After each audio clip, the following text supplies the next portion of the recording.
So when we think about, all the different things that have happened in education, we think in terms of, well, where is this change going to come from?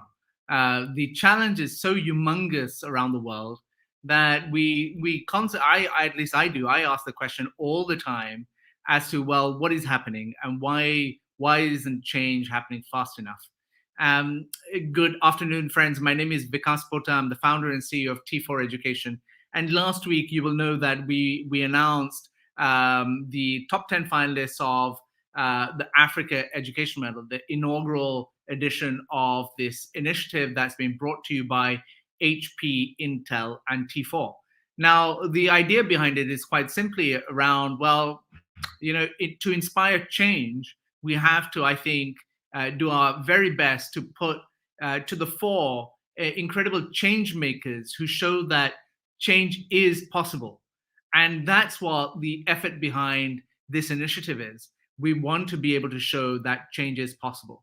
And so, today, what we've taken the opportunity to do is bring 3 of our finalists forward and basically showcase their work through this medium of an interview on T4 TV that actually talks about their work and shows you why we have chosen them to be in this as part of our shortlist.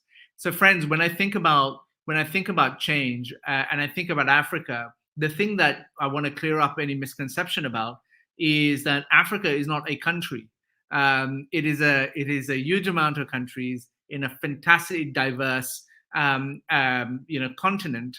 And the sad truth is that SDG 4, which focuses on the concept of quality education for the world, that the UN set to achieve by 2030. I call Africa ground zero for the achievement of these SDGs.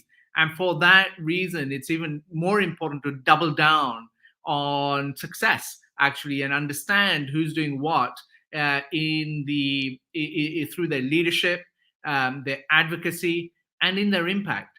And so that is why today I'm really pleased to bring forward three such incredible change makers to our fore. Now, but before I do want to tell you that, look, we would love to showcase your comments as we normally do on this platform. And just to give you an example, here you have is Nyagaki Gichia, who is the Sub-Saharan Africa Hub Coordinator for Team for Tech, a great NGO that I am on the board of, actually. And Nyagaki, lovely to meet you, although it's through this medium. But if you see this, we're able to see her name, we're able to see her LinkedIn profile.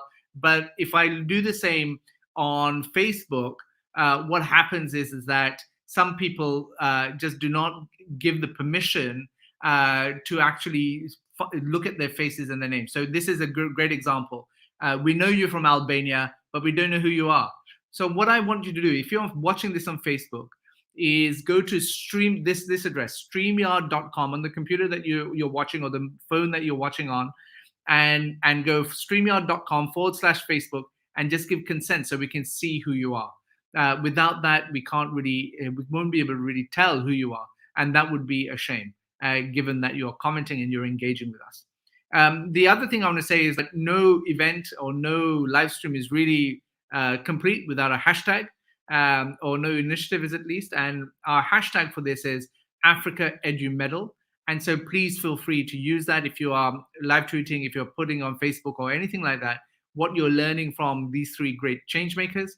And of course, our website is africaeducationmedal.org, where you can find details on not just the three incredible change makers that we have in front of us, but also the other 7 that have been shortlisted. Now, without further ado, I want to just introduce one by one the 3 incredible individuals that I want to bring on forward for today.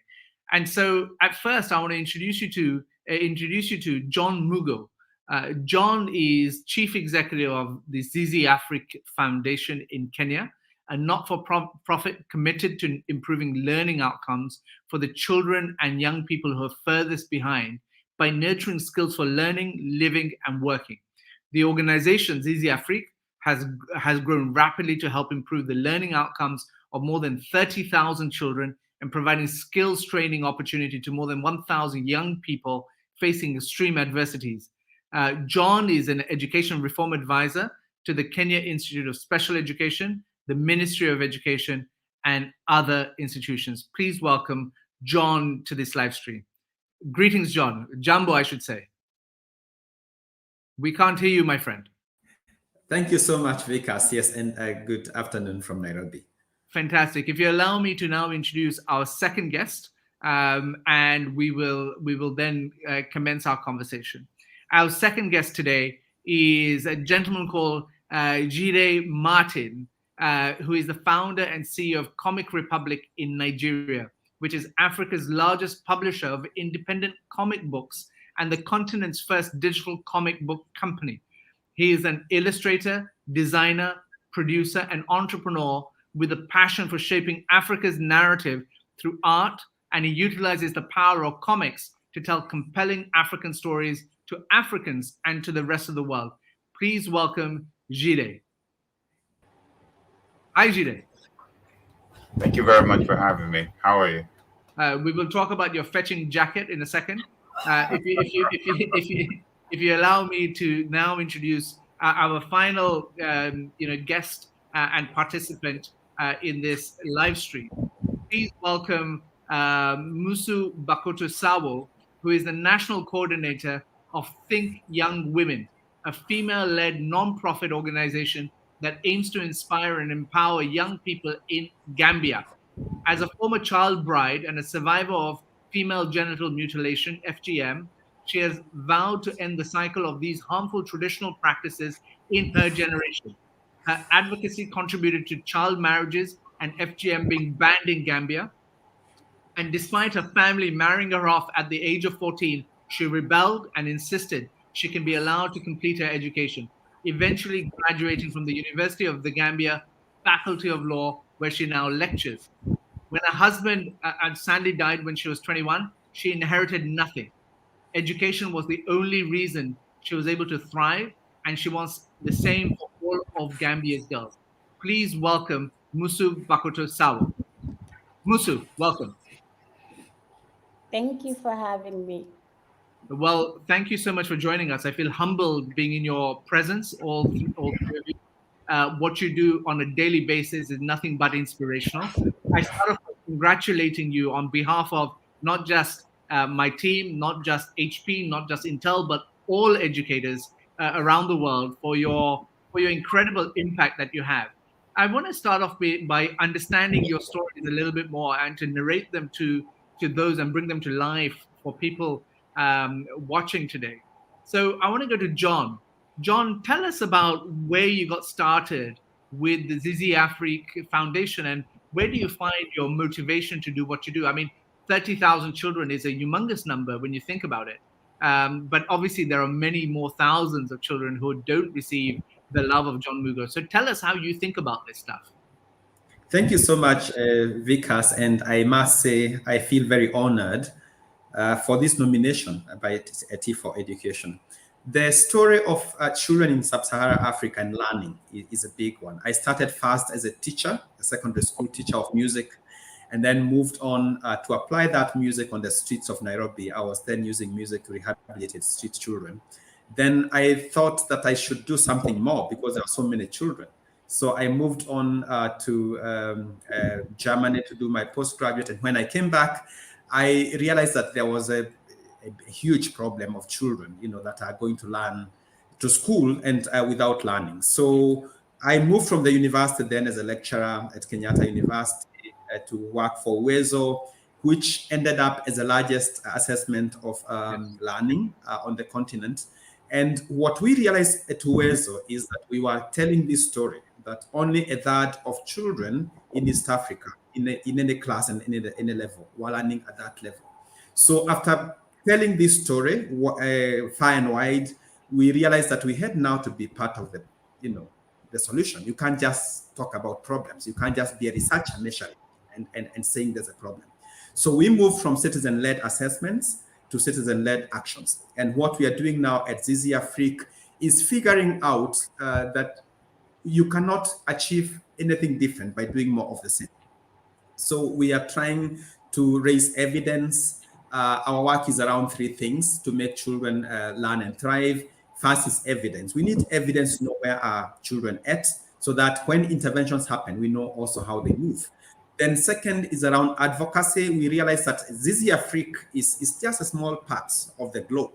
So we need others, we need to work together. My work is a lot about bringing people together. It's about creating a hub where people meet this African shade tree, where people sit under to figure out how do we confront this big problem for Africa's children. So I work a lot in building trust across civil society organizations, other people like me.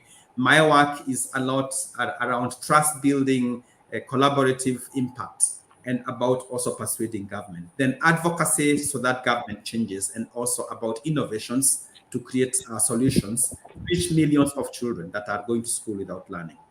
But John, tell me, it's very admirable what you're saying, but like you said, it's a drop in the ocean when it comes to even say Kenya. What do you think is the biggest challenge that you face? What are the to be having an impact only I say, but obviously a huge achievement of 30,000 children. What is the toughest thing that you have done?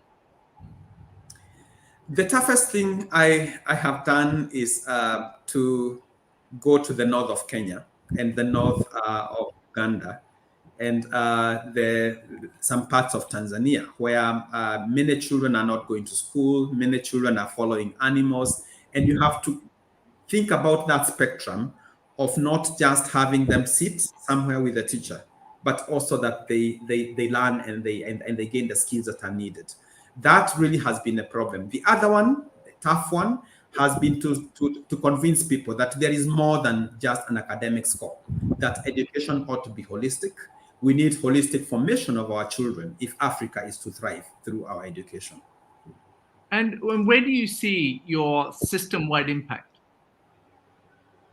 Yeah, we have made a lot of progress in Kenya, a little progress in Uganda, and progress in Tanzania.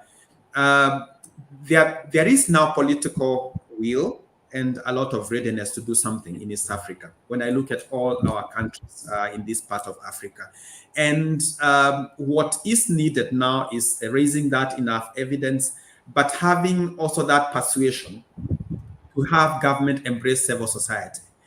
It is not easy to have the system think that civil society has anything to contribute. But I think we have made tremendous progress in our relationship building, because we believe as civil society, we can bring solutions, but we cannot move to the scale. And because education is a right of every child, then we have to work with government so that every child acquires this right and gets the right quality everywhere. Thank you for sharing that. Musu, I want to come to you next. I mean, when I read your bio, when I hear about your work, I can't help but get goosebumps on my hand and all over, thinking, wow, the journey that you've taken is so spectacularly difficult, and you're so committed to education. I would say to you, 99% of people would have given up by now. What is it that drives you? Such a big question. What is it that drives me? I think for me, it's the desire to want to see meaningful change, not just in the Gambia, but outside of the Gambia, knowing that more than 600 million girls are married off before they are 18 and don't get the opportunity to be able to access education, not just education, but also quality education. Seeing within my community, my very close friends who were married off before they were 18 years old and shipped off abroad to be someone's wife, reducing that person's life to being a mother, to being someone's wife, beyond what they could have been in their lifetime. Think about myself, and when I was 14 years old, just supposed to be a child at that age, having to be given adult responsibilities of being someone's wife, of having to be married into a family, of having to do chores amongst other things, and being denied that right to be able to enjoy my childhood. Those are the things that drive me. When I wake up in the morning and I'm like, I'm going to fight to ensure that girls in the Gambia do not have to go through this, that they would live a meaningful life, a life that is healthy, that is free from female genital mutilation, a life that is equal and equitable in the sense that they would have the same access to education as their male counterpart and not be seen as a burden by their family that, oh, I will not educate my girl child because she's going to eventually go off into someone else's family and be married off there. So instead of investing in her, I am going to invest in my male child as well. Seeing the unfair treatment that women and girls in my community go through every single day. This is the reason why I wake up in the morning. This is the reason why I am driven. And this is the reason why I do the things that I do, to make sure that we live in a society where we're seen as equal to men, we're treated in an equitable manner, and to see that beyond everything else, that we are not just looked at as caregivers, that you can still be a mother, a wife, but at the same time an intellectual. They're not mutually exclusive. And Musu, tell us about the extent of the challenge that you have, not just in Gambia. If you have any kind of data to share, across the region, or any kind of data points you have to tell us about how big this problem is? Like I just said, 6 million girls have been married off before their age 18 years. Where, 200 million where? around the globe, Okay. globally. That's the global figure.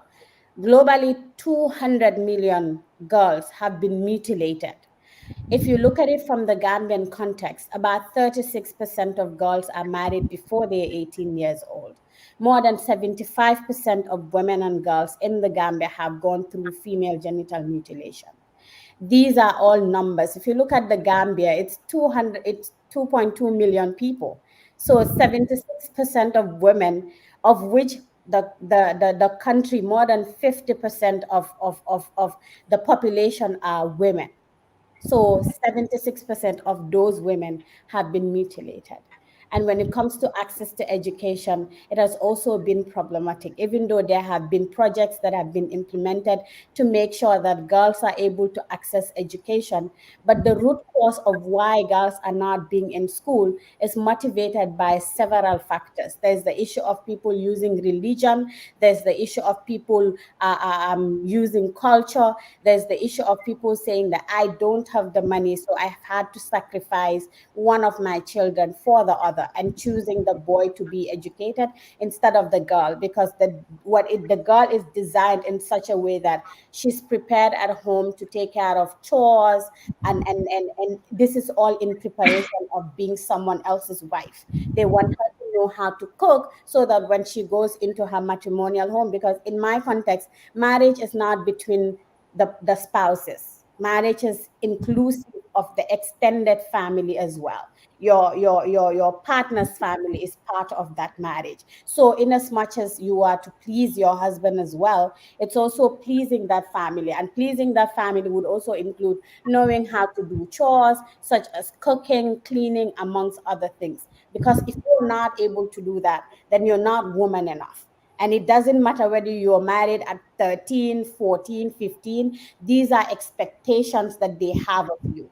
And you need to be able to fulfill those expectations. And for me, it's like my life is beyond being someone's wife. It's beyond pleasing a family. There's a whole goal and aspirations and wants and needs that I have for myself. And I want girls to be given that opportunity, and for that not to be taken away from them from an early age.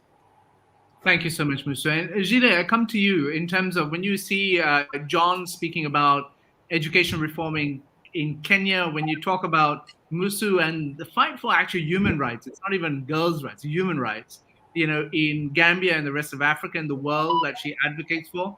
And tell us about your work. So, your job actually is very similar to mine in the sense that we want to populate this narrative as to what good looks like in the world. So tell us about Comic Republic.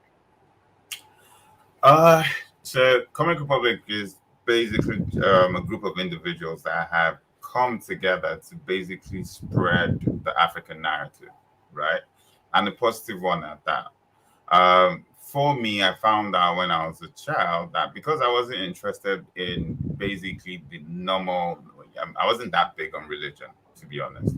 And, I wouldn't say I was a stubborn kid, but I couldn't find icons with my parents, for example. And I found out that whenever I had my free time, I was reading comics. And because of the heroes that I saw, I always wanted to be a better person. And that really guided me in a lot of the things that I did. I would always ask myself, is this what any of my heroes would do? And this was me growing up as a young man. And it really influenced the decisions that I made. And, I found out that when I was with my peers, I would ask them, why would you do this? And I would find out that they just didn't know better. So really early on, I understood that every single thing we do as human beings are an influence of what we have learned. And a lot of the things that are going wrong in our society, Africa, for example, is simply because of our conditioning. And for me, I said, look, for example, I found out that most men read comics. Men are a moving force in any society. men are also the ones that go about suppressing women, not understanding that women also have the same rights as men. A lot of people are not standing up to their responsibilities or doing what they can simply because they do not know. And it was a problem that needed to be fixed from the inception. I see loads of people today, heroes like that we have on the screen with us right now, fixing a problem that exists. Why don't we eradicate the problem from the root? Why don't we start to change the mindsets of people and influence them to be better from the roots? And the best way to teach someone something is when they're doing something that they enjoy. Fortunately, the storytelling through art is a universal language that everybody recognizes, everybody enjoys. Why don't we attack the mindset from that root? That's what Comic Republic is about. And tell us something about the characters in these comic books. Give us some examples. Oh, brilliant. So you see, the other thing about us, and I say us as Africans, because Africans is not just Black people, we have people of different colors, right? Is that most of the time when we see certain people do things the right way, and this is beyond tribe, ethnicity, or group, right? We say that's them. Right? That's them. We don't do things that way. But the moment you start to see icons that look like you, that are in environments that you can relate to, you start to see yourself imbibe some of those things that are positive. And so we tell our stories and we tell our characters in the eyes of Africans, of people who are experiencing the same things that we're experiencing. And we make it so. But we also add the fantastical to it by making them icons. There's something that we say at Comic Republic, that you don't need power to do good. You just need the will to do good. And it doesn't matter if you're man, woman, Black, white, as long as you find yourself in the upper hand, or you're willing to help, or you're able to help, you should. Why? Because anyone can be a hero. So our heroes are people that look like me. People that look like any of my fellow hosts, guests, on your show today, Africans. And, we pull a lot of their stories, a lot of their origins from, African icons, African mythology, African stories. Also, painting the continent itself, because like any other continent, there are famines, there are bad things that happen everywhere. But, the world has decided to make Africa the most, primitive place, which is not true. So we have decided to push the light so that people within and without and outside Africa will be inspired to see what is actually possible, simply because we're human beings that are capable. That's, you find the stories in our books. Fantastic. And how does one subscribe to your comic books? The good thing is that it's free. Right? Again, it is free, and we release a comic book every 2 weeks. One of the things we found out is, look, if we want to make a change, we can't be focused on monetization, right? We have to be focused on actually getting the good news. And it is good news that, hey, you're African, you're brilliant, you're beautiful, you can change. Heck, you can save the world, right? And we wanted to make sure that everybody gets it. So it's actually free. You just need to log onto our website and you can read any of our stories that we update every 2 weeks, free of charge, no cost to you. Fantastic. Thank you so much, Jide. I want to ask the question, go around once again, and ask you in terms of, is change possible? And if I was watching this live stream interview of you, and I've been wondering, and we've lionized all three of you saying you're so amazing, which you are. What are the one or two things that you would say others develop so that they too can start seeing some success or some impact in their work? I want to go to, I'll take it in the same order. John, if you could try answering that question, what are the one or two things that someone could do that absolutely changes the depth of impact that they have, and make the progress that we so all desire? Yeah, a very good question. And I believe change is possible. It requires leadership, committed leadership. It requires people like us, Africans, taking charge and not running away from the problem. But I think, in my opinion, also, and experience at Zizi Afrique, it requires us leaders also to embrace the youth and to work with generation. This kind of a generational approach. that if I work with 20 youth, with 100 of them, we just need to change mindsets, as Jide is saying. When we believe it is possible and work towards it, we have everything that it takes. And the fact that we were born here, we were raised up here, we went to school here, we understand the problems that our education system is facing. So I think this African emancipation is very possible. And when we get connected as leaders who believe and who have the passion for this change, I believe this continent for sure will change during our time. So I want to take some questions from the audience that are watching, and we have a pretty good audience today. But I'll also flash up their comments so that you can see what kind of coverage you guys are getting in terms of just people learning about your work. And so I did start off with this individual from Albania. Hi, don't know who you are. So streamyard.com /Facebook and give us permission. Then we have my friend Branka from Serbia, who always is very supportive on T4TV. We talked about Nyagaki, who is from Kenya, John. So you should know her. We have my friend Akil Dala from Tanzania, who has logged on and participating. Celestine from Ghana, from Accra, to be precise. We have a councillor, a politician from the UK, saying, well done to all three of you. We then go on to, again, my colleague Buse, who is in Turkey, who says, well done. And we are seeing an councillor globally empowered. I think I know who this is. This is an exciting time from Africa. Absolutely, Jasmine. Here we have someone from Palestine saying hello. And so that's brilliant. We have Kira from Algeria watching on YouTube, and they seem to be a Microsoft Innovative Educator. They have the badge there that I can see. We span all the way to Latin America. Alejandra is a country ambassador for us in Argentina, and she's watching. Hi, Alejandra. Good morning. And on we go. Here we go. We have someone from West Africa, from Sierra Leone. Hi, William. Great to see you here. Emily says it like everyone else. Wow, what a great set of stories. What a great set of inspiration. Temitope, I assume you're in Nigeria, saying best of luck to the finalists, which is absolutely right. We have someone from Bangladesh saying greetings, and so someone called Mary who is saying, for sure we are not primitive. Jide, I think this is to your comment. Someone called Obed Afari Kumi saying, amazing, well done to all three of you. There's much to be done. Your narratives are really inspiring, and to the others brightening their corners where we are. I'm super proud of you as well. Thank you so much, Obed, for saying that. And so you see that you're having an impact already. People are saying that they're inspired by you. Here you have Joseph Effiong from Nigeria saying hello.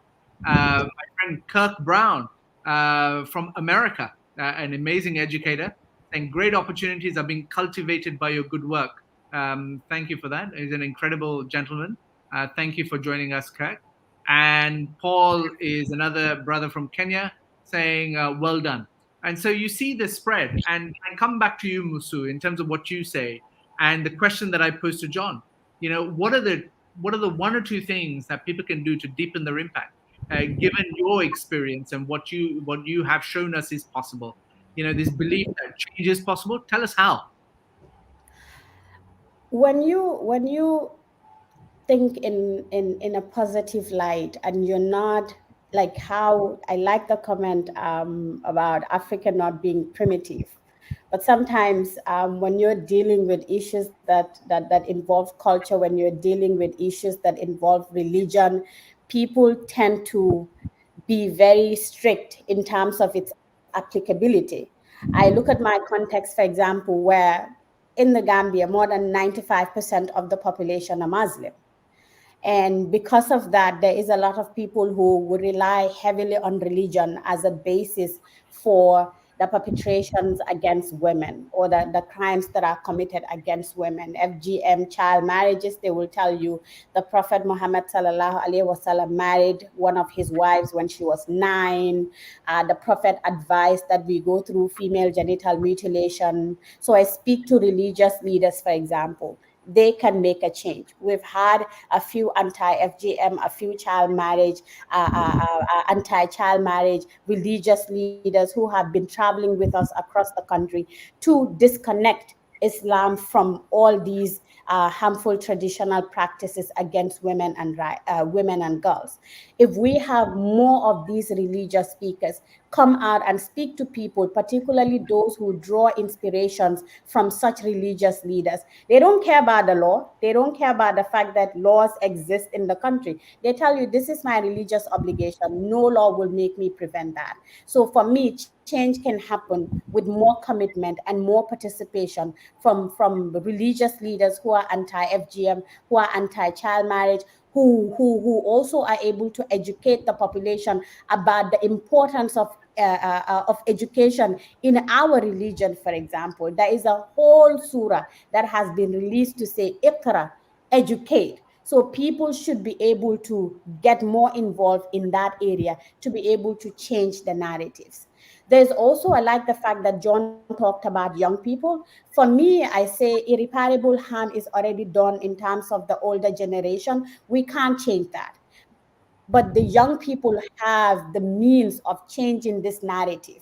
If more young people are committed to educating their girl child in particular, we will not be talking about issues of child marriages. If more young people are committed to are not having to take the girl child in particular through female genital mutilation, this practice of FGM would end in the generation that we desire it to end. So the involvement of young people also cannot be underestimated. So these two components for me mainly can be the change that we want to see in our society in particular. Thank you so much, Musu. There's a great advice. What I love about the people that are tuning in is their rah rah rah. Well done, you guys. Like, you know. But there's one particular message that has absolutely thrilled me this morning, and that is this one. Go, Dad. John. Well done.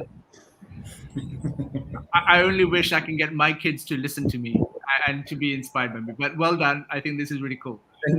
Thank you, Leslie. Zide, when we talk about, I mean, the question that I've asked, and I suppose not wanting to set you up in the wrong way for this answer, is what have you learned about storytelling? You know, that you think that we should all be doing more of. I think is the question I want to ask you, because you are the expert in that, given what you do. You know, before you give your comment, let me just tell you, one of the most important lessons that I've had has been listening to Barack Obama, actually, who, when asked what his biggest leadership lesson was, he talked about how policy no longer moving the needle, but the only thing that ever has is storytelling. And so that kind of explains why you are in this final 10 as well. But tell us, what is it we need to know about storytelling that we could do more of? You know, you just asked a very good question. So the very first thing I believe people should understand about storytelling is that there are two sides to a story first. And that if everyone approaches this world, you know, being objective and being mindful and respectful of other people's stories, understanding that everybody has a perspective and that people are people first, but that if you can meet them at their point of view and make them understand yours, you might be able to make a change, you know. And that just comes down to many things. There's this first being objective, but most importantly is understanding that you have to tell the story. You have to make a sacrifice if you want to see change, you know. And, you know, everybody puts in their penny. We're going to have a big pot of cash very soon. I respect, you know, the work of people like Musa, because you can start to see that women are having more rights in this world, that wants to be more patriarchal. And that's because of women who have decided to, against all odds, tell their story. And, one of our characters say that the only thing that would allow evil to succeed is for good people to sit back and do nothing. So if good people go about telling their stories, advocating change, sharing other people's perception, and if everyone else is ready to listen to both sides of the story, I do feel this world will be a better place. Fantastic. And so before I flash on more comments, I do want to take the opportunity to say thank you to our sponsors who are HP as our founding partner and Intel as our strategic partner. Please know, without you, this opportunity would just not come to the fore. And we are truly grateful to you for your, not just your sponsorship, but your partnership in this endeavor. Without you and this idea that is yours, we wouldn't have got this off the ground. And we wouldn't be learning about incredible leaders like John Mugo, Musu, and Jide today. And so in terms of comments, there's some great comments that have come in again. And so Nyagaki from Kenya is asking this question. I'm sorry this has covered up your face. I really like your statements on changing the narrative about African content. Africa has been painted in a negative light for far too long. In my work, I strive to unlearn this narrative and learn about the different cultures and beautiful landscapes our continent offers. Excited to explore your comics and share with the next generation. Emily is saying, Emily Miller, who I don't know, is saying woohoo to storytelling. Storytelling changes lives. We learn from great stories like the ones that the finalists are telling now. Great stories. Someone called Math Simplified saying, very interesting session. I feel so motivated. Do not wait for change. Be the change. Absolutely. That is exactly what that we see. We see someone here logging on from Jerusalem. We see someone from Syria. We see someone from Georgia. We see someone from Tunisia. And this lady called Joyce from Kenya. David says, amazing work, quite impactful. Congratulations to the finalists. I recognize his name. Jide, you will recognize this person as well. Praise saying congratulations and best of luck to the finalists. Absolutely. And here we have son number one, I imagine, saying great work from Dr. Mugo. And so congratulations to all of you once again. It's been an absolute honor and a pleasure to showcase your work. And like I said at the beginning, prior to this live stream starting, again, the commitment is to showcase that change is possible. And the three of you are certainly doing so. And we look forward to learning from you and a lifetime of a relationship with each and every single one of you to see how we can be supportive of your work. On that note, I wish you well and thank you once again and congratulate you once again for being a top 10 finalist of the Africa Educational Medal. Thank you and goodbye, everyone.